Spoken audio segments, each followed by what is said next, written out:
तो एक बहुत ही स्पेशल मूवी रिलीज हो चुकी है जिसका नाम है केरला स्टोरी 2। एंड ये मूवी इतनी स्पेशल है कि इसका केरला से दूर दूर तक कोई लेना देना ही नहीं है। यस, मूवी का नाम है केरला स्टोरी 2, लेकिन केरला से ही रिलेशन नहीं है। एक्चुअली में 3 स्टेट्स की कहानी दिखाई गई है, राजस्थान की, मध्य प्रदेश की और केरला की। तो भैया इस हिसाब से इसका नाम क्या होना चाहिए?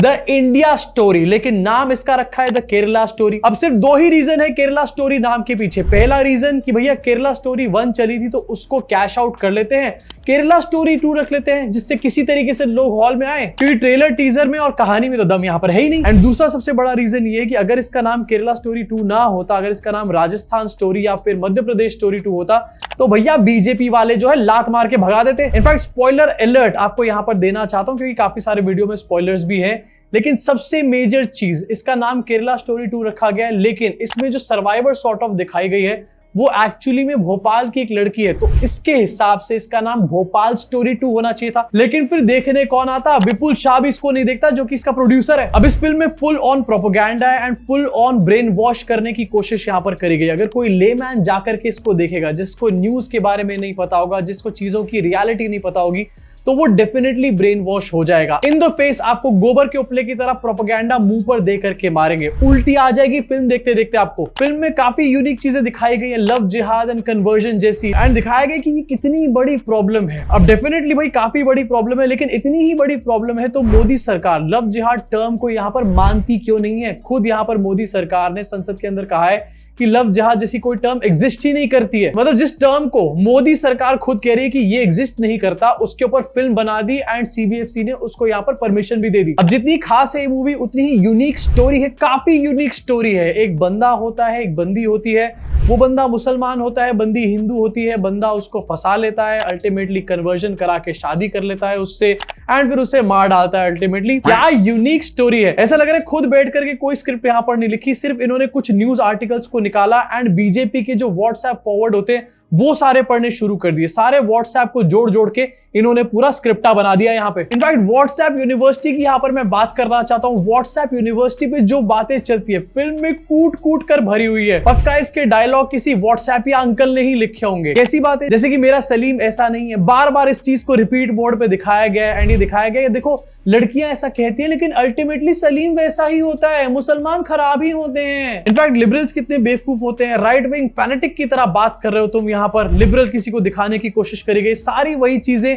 जो व्हाट्सएप पे सुबह सुबह बुढ़े बेचकर हकते हैं। अस वर्सेस देम का नैरेटिव, मुसलमान कितने कट्टर होते हैं, गुड मुस्लिम वर्सेस बैड मुस्लिम, सारी वही बातें हैं जो कई सालों से हम लोग व्हाट्सएप पे पढ़ रहे हैं। एंड व्हाट्सएप के साथ साथ प्राइम टाइम न्यूज पे भी हम सेम चीज देखते हैं। अरे यार ये सब चीजें प्राइम टाइम न्यूज पे करो ना, फिल्म क्यों बना रहे हो और इसको आखिरकार सिनेमा क्यों बुला रहे हो? इनफैक्ट हिंदुओं सारे मिलकर जाग जाओ, भाईचारे का ठेका सिर्फ हिंदुओं ने थोड़े ना ले रखा है। और एंड में मनोज मुंतशिर का एक पूरा यहाँ पर रैप भी आता है, यो रैप, हिंदू वाला रैप। अब जिस मूवी में मनोज मुंतशिर एक रैप कर रहा हो, एंड वो भी ऐसा रैप जो कि व्हाट्सएप पे तुम रोज सुबह शाम देख रहे हो, वो मूवी कितना बड़ा प्रोपेगेंडा होगी ये तुम यहाँ पर समझ सकते हो। अब इस मूवी की शेल्फ लाइफ कोई बहुत ज्यादा होने नहीं वाली डेफिनेटली, क्योंकि 1 मार्च के आसपास ये रिलीज हुई है एंड 10-15 दिन बाद यहाँ पर धुरंधर 2 भी आने वाली है। धुरंधर 2 के बाद इसको बीजेपी के अपने लोग नहीं पूछेंगे। इनफैक्ट फिल्म में शुरू से लेकर एंड तक हर सीन में यहाँ पर इस्लामोफोबिया फैलाने की कोशिश करी गई है। एंड जैसा मैंने बताया कि अगर कोई लेमैन इसको देखने जाता है तो पक्का वो ब्रेन वॉश होगा ही होगा, क्योंकि कोई भी बंदा फिल्म देखने के बाद यहाँ पर न्यूज को क्रॉस चेक नहीं करता कि क्या ये बात सच थी या फिर झूठ थी। बहुत कम परसेंटेज ऑफ लोग ऐसे होते हैं। इनफैक्ट जब आप कोई फिल्म देखते हो तो आपका EQ बहुत ज्यादा हाई हो जाता है और IQ बहुत ज्यादा अपने आप पीछे छूट जाता है एंड अल्टीमेटली इमोशंस आपके ऊपर काफी हावी हो जाते हैं। आप इमोशंस में बह जाते हो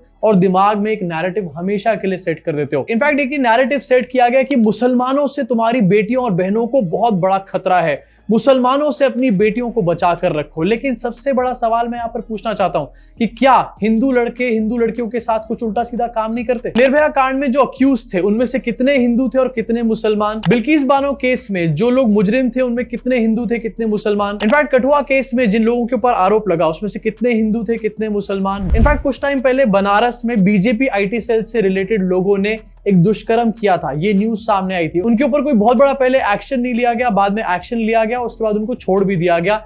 क्या वो मुसलमान थे? इनफैक्ट ये सब तो छोड़ दो, हमारे देश के अंदर कई बार ये भी खबर देखने को मिलती है कि एक बाप ने ही अपनी बेटी के साथ दुष्कर्म कर दिया। एक्चुअली में प्रॉब्लम यहाँ पर मुस्लिम या फिर हिंदू नहीं है, हमारे देश की जो बेटियां, जो बहनें हैं, उनकी सेफ्टी बहुत ज्यादा इंपॉर्टेंट है और वो घर के अंदर बैठे हुए भी सेफ नहीं है। एक महिला को अनसेफ होने के लिए किसी से प्यार करने की जरूरत नहीं पड़ती, उसके घर के अंदर ही दरिंदे बैठे होते हैं पहले से। एंड जहां पर विमेन सेफ्टी इतना बड़ा इशू हो जिस देश के अंदर, वहां पर ये कह देना कि भैया विमेन अनसेफ इसलिए क्योंकि मुसलमान है, मुसलमानों से ही खतरा है हमारे देश की बेटियों और बहनों को। आई थिंक प्रोपोगेंडा तो फैलाना है ये पूरी चीज, इसके साथ जो रियल डिबेट है वुमेन सेफ्टी की, उससे फुल ऑन डाइवर्ट करना है और अल्टीमेटली वुमेन अनसेफ ही रह जाती है उसके बाद, क्योंकि उसके ऊपर तो कोई बात करता नहीं है। इनफैक्ट फिल्म मेकर्स ने यहाँ पर दिखाने की कोशिश करी कि लव जिहाद के जो सर्वाइवर्स है उनके लिए हम आवाज उठाना चाहते हैं, जिससे कि आगे से कोई भी लड़की इसका शिकार ना बने। अगर आप चाहते थे कि कोई भी लड़की इसका शिकार ना हो, या फिर आप समाज के अंदर अवेयरनेस क्रिएट करना चाहते हो, तो आप अवेयरनेस क्रिएट करो ना। इस्लामोफोबिया फैलाने में आखिरकार क्यों लगे हो? एक्चुअली भी इस्लामोफोबिया इसलिए फैलाने में लगे क्योंकि इनको पता है कि भैया प्रोपेगेंडा आजकल चल जाता है। कुछ ऐसे डम लोग हैं हमारे देश में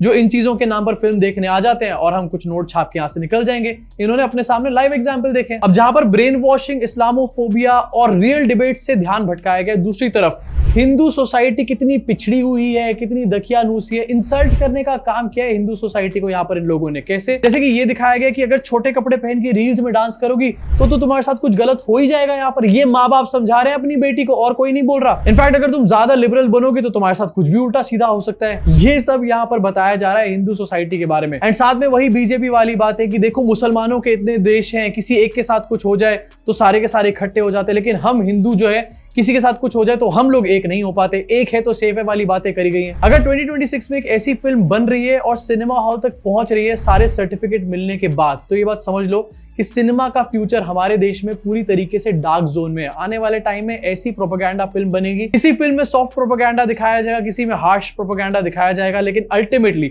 सिनेमा किसी में दूर दूर तक नहीं होगा। इसी के साथ यहाँ पर बात करना चाहता हूँ फिल्मिंग के एस्पेक्ट्स के बारे में। फिल्मिंग के एस्पेक्ट से भी ये फिल्म काफी ज्यादा घटिया है, जिससे कि तुम्हारा दिल काफी दहल जाए, तुम्हारे इमोशंस काफी ज्यादा हर्ट हो जाए। यहाँ पर साउंड बढ़ाई गई है, साउंड इफेक्ट्स बढ़ाए गए हैं, बहुत तेज तेज धूम धड़ाम, चीखना चिल्लाना फुल वॉल्यूम पे यहाँ पर दिखाया गया है। इमोशंस दिखाने के लिए वॉल्यूम बढ़ाने की जरूरत नहीं पड़ती। अच्छी फिल्म, अच्छा सिनेमा वो होता है जहां पर अगर वॉल्यूम ना भी हो ना तो भी किसी के इमोशंस क्लियरली पता चल जाए। एक्टर्स इस फिल्म के पिछली वाले पार्ट से नहीं लिए गए। सारे के सारे एक्टर्स ज्यादातर ऐसे हैं जिनको पहली बार देखा गया है, या फिर उन एक्टर्स को इंस्टाग्राम से या फिर किसी वेब सीरीज से उठाया गया है। एक एक्ट्रेस जो कि भोपाल की सर्वाइवर यहाँ पर दिखाई गई है, उनकी एक्टिंग फिर भी यहाँ पर काफी ठीक है बाकी सबके मुकाबले। अदरवाइज बाकी सब एक्टर्स ने यहाँ पर कोई खास इमोशन नहीं दिखाए। इनफैक्ट चीखना चिल्लाना ही करते रहे शुरू से एंड तक। अब चार लोग आके कमेंट सेक्शन में मुझे भी यहाँ पर गालियां देंगे कि अबे तुझे नहीं पता, ऐसा होता है, यही रियलिटी है। भाई ये रियलिटी है, लेकिन रियलिटी तो ये भी है कि निर्भया के साथ क्या हुआ था। रियलिटी तो बिल्किस बानो का भी केस है। इन सब चीजों के बारे में जो बातें हैं वो भी रियलिटी है, लेकिन सिर्फ यहाँ पर केरला स्टोरी 2 क्यों दिखाई जा रही है? और चलो रियलिटी तक भी समझ में आता है, लेकिन इसका नाम केरला स्टोरी 2 क्यों है? इसमें कौन सी रियलिटी है? इनफैक्ट म्यूजिक के बारे में अगर मैं यहाँ पर बात करूं तो बहुत ही मीडियोकर म्यूजिक है। श्रेया घोषाल के 2 गाने हैं, वो थोड़े से आपको ठीक लगेंगे। उसके अलावा आगे पीछे का सारा म्यूजिक कुछ भी आपको समझ नहीं आएगा और आपको 4 दिन बाद भी याद नहीं रहने वाला। इनफैक्ट ऐसा लग रहा था फिल्म का रन टाइम यहाँ पर बढ़ाने की कोशिश करी गई। शुरुआत की जो कास्ट होती है वो अब नहीं दिखाई जाती ज्यादातर फिल्मों में, एंड सीन्स के साथ ही दिखाई जाती है, लेकिन अलग से ब्लैक स्क्रीन पे यहाँ पर कास्ट दिखाई जा रही है।